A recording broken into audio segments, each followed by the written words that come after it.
Excelentíssimos senhores ministros do Superior Tribunal de Justiça, quero cumprimentá-los e trazer um fraterno abraço do Estado de Mato Grosso a Vossas Excelências. Estendo o cumprimento ao procurador, outro procurador preclaro, representante do Ministério Público aqui presente também, em nome de quem estendo meus cumprimentos aos demais serventuários da Justiça. Eu venho a Brasília com o mesmo objetivo que Juscelino Kubitschek veio para inaugurar essa capital no dia 1º de abril de 1960. Foi coincidência o dia do meu nascimento em relação ao dia e mês do ano. Juscelino, quando trouxe a capital, que outrora era no Rio de Janeiro, para o interior do Brasil, ele tinha, dentre outros objetivos, minorar a vulnerabilidade frente a possíveis agressões externas que o Brasil poderia vir a sofrer se tivesse uma capital numa região litorânea como era no Rio de Janeiro. Em última análise, no fundo, ele queria garantir a liberdade de um povo, garantir a liberdade de uma nação. Portanto, a minha vinda aqui a Brasília assemelha-se à vinda dele. No meu caso, eu venho para garantir a liberdade de um homem. A liberdade ambulatorial de ir, vir e permanecer do ora paciente que impetrou o presente habeas corpus. Eu costumo sustentar algumas de minhas sustentações orais, iniciando com um brocardo de minha autoria, muitas das vezes quando eu vejo uma flagrante ilegalidade, como é o caso do presente habeas corpus, a combater essa ilegalidade na coação à liberdade do ora paciente, que tenta desvendar mais ou menos o que vem a ser a atuação de um advogado. Diz mais ou menos assim: o papel do advogado consiste na tutela, a aplicação correta do ordenamento jurídico vigente, postulando para que sejam solucionados os litígios judiciais e extrajudiciais do seu cliente, agindo como um verdadeiro defensor proativo da legalidade. Isto posto, está sendo apontada, está sendo imputada a infundada alegação pelo douto promotor de justiça da comarca de Cuiabá, em Mato Grosso, que, evidentemente, sem querermos adentrar no mérito, que o ora paciente supostamente teria perpetrado o crime descrito no artigo 213 do Código Penal, a saber, o crime de estupro, combinado com o artigo 155 do mesmo diploma já citado anteriormente. Evidentemente que não é esse o meio cabível para discutir o mérito, mas conforme foi feito o pedido de esclarecimento por Vossa Excelência, senhor relator, a autoridade coautora, para que prestasse esclarecimentos acerca da decisão que constringe o estado de liberdade do ora paciente, é importante, é imperioso a gente trazer um pouco dessa discussão aqui em plenário.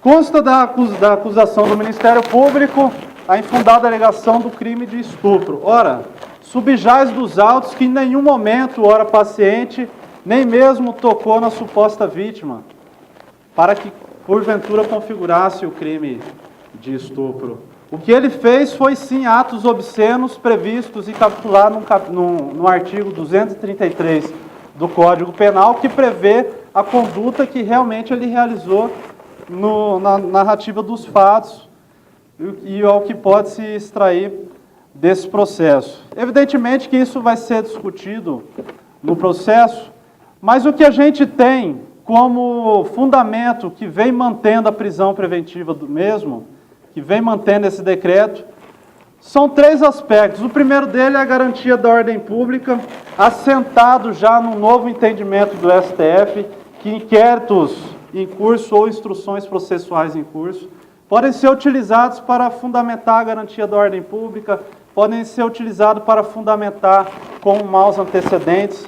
O que o ora paciente tem, e isso daí está demonstrado nos autos, ele responde a três processos. Processo contra a dignidade sexual.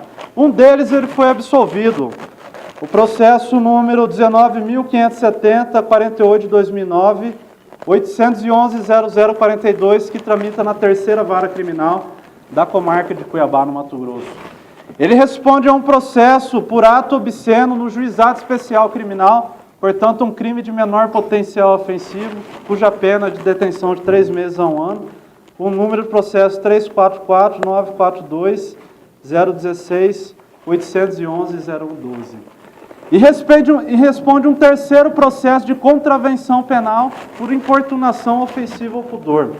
Então, você responder 3 processos ou responder 10 processos dessa natureza aí, não pode ser utilizado como argumento de que instruções processuais em curso dessa natureza são suficientes para manter a prisão preventiva de alguém fundado na garantia da ordem pública.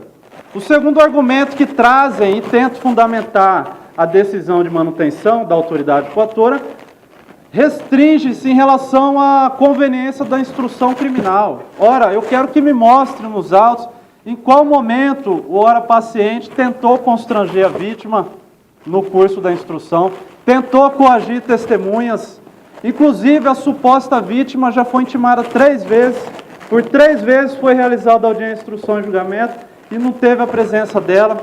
Inclusive, ela nem na comarca mais de Cuiabá mora na comarca distante a 200 quilômetros de Cuiabá, que é a comarca de Rondonópolis, tendo sido, na última oportunidade, expedida uma carta precatória para que a mesma respondesse a intimação e não foi localizada. Então, não há um atrapalhamento na conveniência da instrução criminal em relação à hora paciente.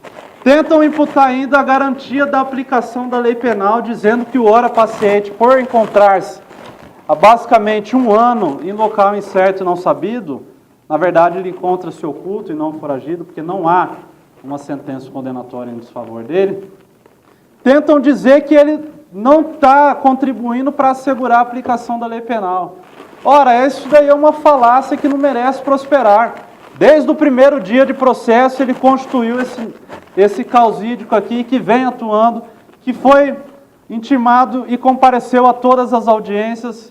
Então, o fato dele estar se resguardando de uma prisão ilegal, e que essa prisão que a gente vem combater até o Superior Tribunal de Justiça, não pode ser utilizado como argumento o fato dele estar em local incerto não sabido, a falta de assegurar a aplicação da lei penal. Esse entendimento não é meu, esse entendimento é da doutrina Communis Opinium Doctore, é opinião uníssona da doutrina. Quem vai dizer isso é Rogério Sanches, é Rogério Greco, é um César Roberto Bittencourt, Júlio Fabrini Mirabete, Guilherme de Souza Nucci, Fábio Roque Araújo, Renato Brasileiro, e poderia citar mais uns 10 ou 15 aqui, que consubstanciam esse mesmo entendimento que eu tenho em relação a isso. Então, a defesa vem perante vossas excelências, com mais devido respeito, sem querer menoscabar o entendimento de quem pensa o contrário, mas que seja garantido a concessão da ordem de habeas corpus, a fim de revogar a prisão preventiva decretada em favor do mesmo, tendo em vista que, pelos argumentos que a defesa invocou em plenário aqui, não existem mais os requisitos constantes do artigo 312 do Código de Processo Penal, que outrora sustentava essa prisão preventiva, mas que doravante não tem mais o condão de manter a prisão preventiva em desfavor do mesmo. E que, se não for esse o entendimento de vossas excelências, na remotíssima hipótese de não ser dessa maneira o entendimento, que aplique em consonância com o legislador ordierno em relação a alguma medida cautelar diversa da prisão constante do artigo 319, isolado ou cumulativamente, que é o que tem ocorrido em casos análogos em relação a esse, para que o mesmo possa, com a garantia de que o processo vai ter realmente a condução justa, ele responder os seus atos processuais. Ele não está se furtando, inclusive, de produzir prova em favor dele através do interrogatório do réu. Ocorre que até hoje a vítima, a suposta vítima, não foi localizada e, em razão disso, ele não pode nem ser ouvido para prestar os seus esclarecimentos, a sua oitiva perante o juiz, através do interrogatório do réu. Portanto, excelências, a defesa, como nós começamos falando de Juscelino Kubitschek, eu invoco aqui uma frase que está consubstanciada na bandeira do Estado de Minas Gerais, que é libertas pars seratamen. Liberdade ainda que tardia. Liberdade ainda que tardia. A liberdade que soube sofrer e que soube esperar o paciente há quase 1 ano. Já foi negado 3 pedidos de revogação de prisão preventiva. Já foi negado um habeas corpus perante o Tribunal de Justiça do Estado de Mato Grosso. Então a defesa vem, perante essa Casa da Cidadania, socorrer-se do entendimento de Vossas Excelências nesse sentido. A liberdade que os judeus também souberam esperar ao longo de séculos, padecendo face à escravidão perante egípcios, perante babilônicos, perante romanos e perante os nazistas. Então essa liberdade que eu espero ser um mensageiro, ser um porta-voz, como eram os custos públicos em Roma, na Roma Antiga, os mensageiros do Império, que eu possa ir de volta ao estado de Mato Grosso. Estou aqui cansado, praticamente não dormi essa noite, até 10 horas da noite dando aula, peguei um voo 2 horas da manhã, um horário incabível, mas estou aqui postulando pela liberdade dos outros. Como diria Clarence Darrow, quem luta pela liberdade do outro é melhor do que aquele que luta por si mesmo.